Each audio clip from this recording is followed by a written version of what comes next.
What's up, guys? My name is Dr. Antonio with Live Loud Chiropractic and Coaching, and today we're going to be showing you an exercise called rolling foot pronation.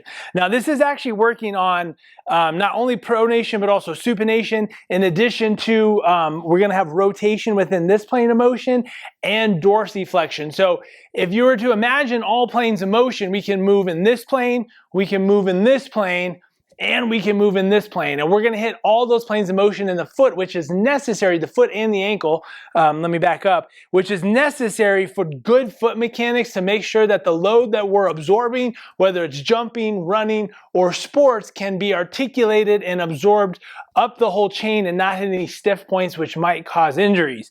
Now, I got this from a good friend of mine who's a PT, Dr. Kurse. So what we're gonna be we're gonna be doing in a split stance here, like such. And I'm gonna basically be rocking from a straight leg position to my knee coming forward, right? So the motion from the side looks like this.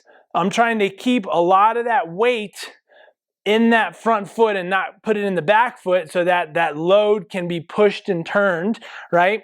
From a front view, it's gonna look like this. This is really what we're looking at. As I want you to focus in on the foot here, is I'm going to be bringing that weight backwards. As I straighten that leg, you can see how everything externally rotates to the side.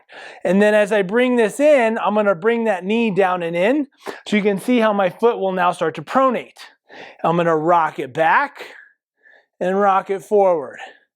Rock it back, rock it forward. It might be helpful to hold on to the countertop or something, but essentially, I'm just gonna keep kind of swooping back and forth here, trying to create a lot of torque and load into that ankle. From the rear view, you can see this as well a little bit. You're gonna focus in again on this right ankle. I'm gonna straighten. You can see how the ankle turns to the outside a little bit. And then I'm gonna drive it in, and the ankle drops and turns a little bit as I roll this back and forth. So we utilize this for a lot of foot injuries.